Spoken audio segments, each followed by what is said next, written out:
warahmatullahi wabarakatuh. Perkenalkan, nama saya Rika Marwa Al-Rabda dengan NIM 2406020020.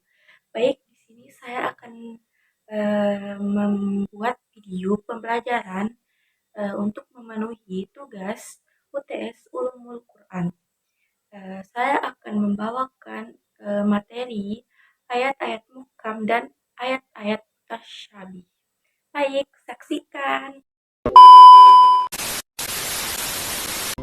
Baik, di sini saya akan menjelaskan latar belakang dari ayat muhkam dan ayat mutasyabih.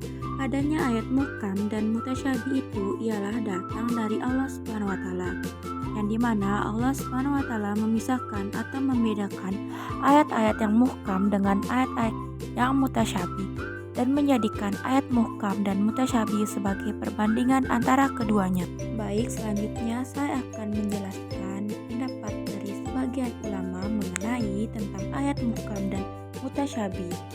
Mengenai ayat muhkam dan mutasyabih, ada di antara pendapat para ulama yang mengatakan bahwa Al-Quran terdiri dari ayat muhkam dan ayat mutasyabih yang berdalil pada Quran Surat Ali Imran ayat 7. Kemudian saya akan menjelaskan pengertian mutasyabih.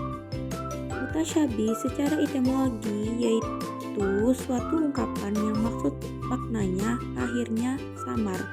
Sedangkan secara terminologi mutasyabih merupakan ayat-ayat yang maknanya belum jelas.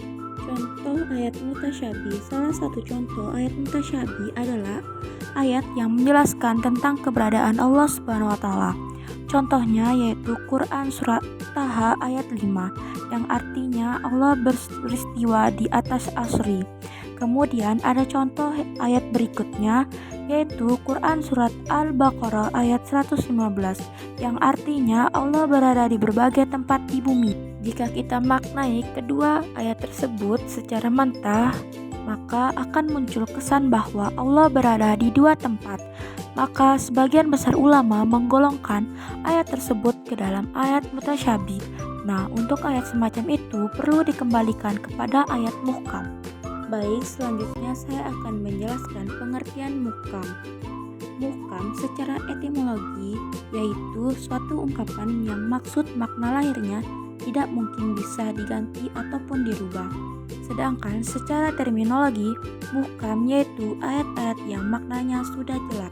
Contoh ayat muhkam, bila kita berbicara mengenai Allah, maka pemahamannya akan didasarkan pada firman Allah Subhanahu wa taala dalam Quran Surat Asy-Syura ayat 11 yang artinya tidak akan ada satupun yang serupa dengan Dia, yaitu Allah. Dari makna ayat tersebut dapat dipahami bahwa keberadaan Allah Subhanahu wa taala itu tidak terbatas pada satu tempat atau arah, karena tidak ada satupun yang serupa dengan Allah Subhanahu wa taala, termasuk keberadaan Allah itu sendiri mustahil jika dijangkau oleh akal manusia. Hikmah ayat muhkam dan mutasyabih. Hikmah ayat muhkam yang pertama, menjadi rahmat bagi manusia, khususnya orang yang kemampuan bahasa Arabnya lemah. 2. Memudahkan manusia mengetahui arti dan maksudnya. 3. Memperlancar usaha penafsiran atau penjelasan maksud ayat-ayat Al-Quran. Selanjutnya, hikmah ayat mutasyabih. 1. Rahmat Allah Subhanahu wa taala, sebab sifat dan zat Allah itu ditambahkan kepada manusia yang lemah. 2. Membuktikan kelemahan dan kebodohan manusia. Ketiga, menambah pahala umat manusia dengan bertambah syukurnya memahami ayat-ayat yang mutasyabih. Baik, pembelajaran yang dapat kita simpulkan bahwa muhkam adalah ayat yang sudah jelas maksudnya ketika kita membacanya. Sedangkan ayat mutasyabih adalah ayat yang perlu ditampilkan dan setelah ditakwilkan, barulah kita dapat memahami tentang ayat-ayat tersebut.